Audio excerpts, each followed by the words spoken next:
वांद्रे पूर्व विधानसभा क्षेत्रामध्ये वॉर्ड क्रमांक 94च्या निवडणूक कार्यालयाच्या उद्घाटनाला मी आमचे माननीय राज्यमंत्री कदम साहेब, भाजप, शिवसेना, आरपीआय महायुतीचे सर्व पदाधिकारी आज सरमळकर ताई यांच्या कार्यालयाचं उद्घाटन करायला आलेलो आहोत आणि ज्या पद्धतीचा उत्साह आणि जनतेचा प्रतिसाद दिसतोय तर मी नक्की सांगेन की मातोश्रीच्या अंगणामध्ये सुद्धा खरी शिवसेना आणि धनुष्यबाण चिन्ह हे प्रचंड मताधिक्याने निवडून येईल.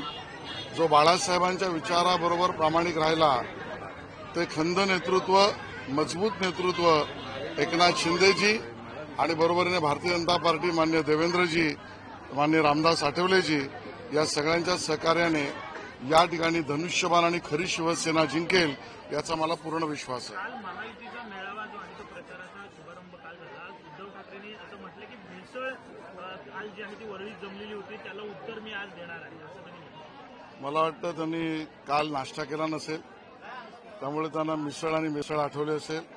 पण आमचा प्रश्न आहे, उद्धवजी तुमची वैचारिक भेसळ झाली त्याचं काय? हा वैचारिक प्रदूषणता झाली त्याचं काय? वैचारिक सरमिसळ तुमची झाली त्याचं काय? तुम्ही बाळासाहेबांचे विचार सोडून मामू आणि लांगुल चालण्याच्या मागे लागलात. ज्या मराठी माणसाच्या एका अर्थाने संयुक्त महाराष्ट्राच्या लढ्यामध्ये मराठी माणसांवर ज्यांनी गोळ्या काढल्या त्या काँग्रेसबरोबर तुम्ही हातमिळवणी करून बसलात. या सरमिसळीचं काय? या भेसळीचं काय? या वैचारिक प्रदूषणाचं काय?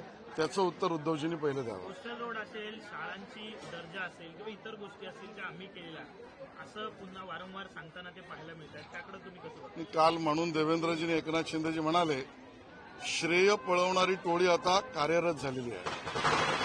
स्वतःच्या घरात बसून कोरोना काळात कार्यालयात पण न जाता जे विकासाच्या कामाचं श्रेय घेऊ पाहत आहे ती लोकांची टोळी म्हणजे श्रेय पळवणारी टोळी आहे.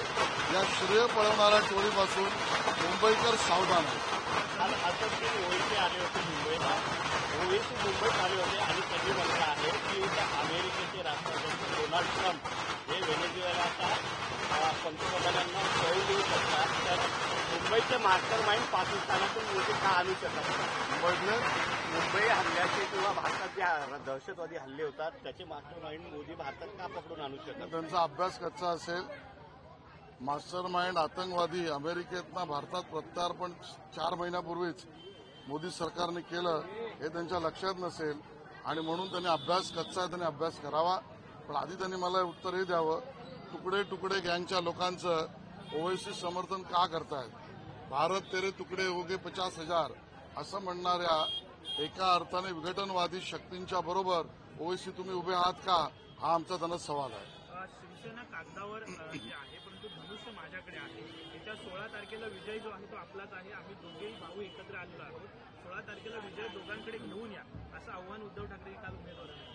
मला वाटतं आपल्या पक्षातील कार्यकर्त्यांना, उरलेल्या कार्यकर्त्यांना उत्साह देण्याचा त्यांचा प्रयत्न आहे.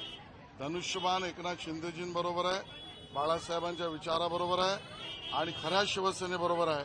आणि धनुष्यबाण हे प्रभू रामचंद्राच्या हातात आहे आणि त्यामुळे जय श्रीराम म्हणणाऱ्या भारतीय जनता पक्षाबरोबर आहे आणि त्या धनुष्यबाणाचा विजय म्हणजेच महायुतीचा विजय होणार आहे. आणि ही पायाखालची वाळू घसरत चालल्यामुळे आधार घेऊन उभा राहण्याचा प्रयत्न उद्धवजी करतायत असं माझं मत आहे. मुंबई शहराला जे आहे ते गिळायला सुरुवात या लोकांनी केलेली आहे. अदानीचं अस्तित्व जे आहे ते आम्ही या ठिकाणी टिकू देणार नाही असं आदित्य ठाकरे म्हणतात. मला वाटतं आदित्य ठाकरे या निवडणुकीतच नाही आहेत. ते नॉन कॉग्नायझेबल आहे. जसं FIR च्या अगोदर NC असते ना, तसं आदित्य ठाकरे NC आहेत. त्यांच्याबद्दल मी प्रतिक्रिया काय देऊ? राज ठाकरे बंधू जाहीरनामा जाहीर करणार आहेत महापालिकेचा, कशा प्रकारे काय असेल या जाहीरनाम्यामध्ये? जाहीरनामा वगैरे त्यांना जे करायचं ते करू द्या. 100 प्रश्न त्यांना आधी विचारणार आहोत की 2017ला तुम्ही जे वचन दिलं होतं त्याचं काय झालं आणि म्हणून 2017ला जी शब्द आणि वचनं दिलीत त्या तुम्ही सबशेल फेल झालेल्या आहात. आणि कालही मी म्हटलं, आज पुन्हा म्हणतो की त्या 700 फुटाच्या बद्दलचं दिलेलं आश्वासन म्हणजे ज्याच्यावर प्रॉपर्टी टॅक्स लागणार नाही हे लबाडा घरचं जेवण आहे. किंबहुना ती मागणीच भारतीय जनता पक्षाची. काल मी व्हिडिओ सुद्धा सभागृहात मागणी जो केलेला माझ्या भाषणाचा हा टाकलेला आहे. 500 फुटाचा ज्यावेळेला प्रॉपर्टी टॅक्स फ्रीचा निर्णय झाला त्याच वेळेला भारतीय जनता पक्षाने महापालिकेत मागणी केली की 700 750 करा. त्याला उद्धवजींनी विरोध केला होता आणि आज 700ची गोष्ट करतायत. याचा अर्थ लबाडा घरचं हे जेवण आहे. 12 तारखेला महायुतीची महासभा जी आहे ती शिवाजी पार्कवरती होणार आहे अशी माहिती समोर आलेली आहे. त्यावर मी आज भाष्य करणार नाही. आमचे नेते बोलतील. भारतीय जनता पार्टी सत्ता पिपासू आहे आणि 4 मुस्लिम उमेदवारांना उमेदवारी दिल्याचा आमदार संतोष सांबरे आहेत त्यांनी आरोप केलेला आहे. कुठेतरी त्यांनी मुस्लिम उमेदवार दिले तर ते धर्मनिरपेक्ष आणि तुम्ही 4 मुस्लिम उमेदवार दिले तर बघा, यांची सगळ्यांची मनस्थिती बिघडलेली आहे.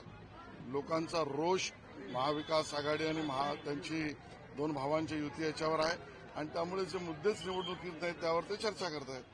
आता संजय राऊत यांनी एक आरोप केला आहे की त्यांच्या सभेसाठी शिवाजी पार्क मिळू नये म्हणून महायुती प्रयत्न करत आहे. रडीचा डाव आहे. यांच्याकडे ना लोक आहे ना नेता आहे, ना मत आहे ना मतदार आहे आणि त्यामुळे कधी मतदार यंत्रावर, कधी मतदार यादीवर, कधी मैदानावर. अरे एवढे घाबरता कशाला संजय राऊत? तुम्ही म्हणता ना मर्दांचा पक्ष, तर या मर्दासारखे समोर. एवढंच मी त्यांना आवाहन करेन. तर हिंदीमध्ये नाही,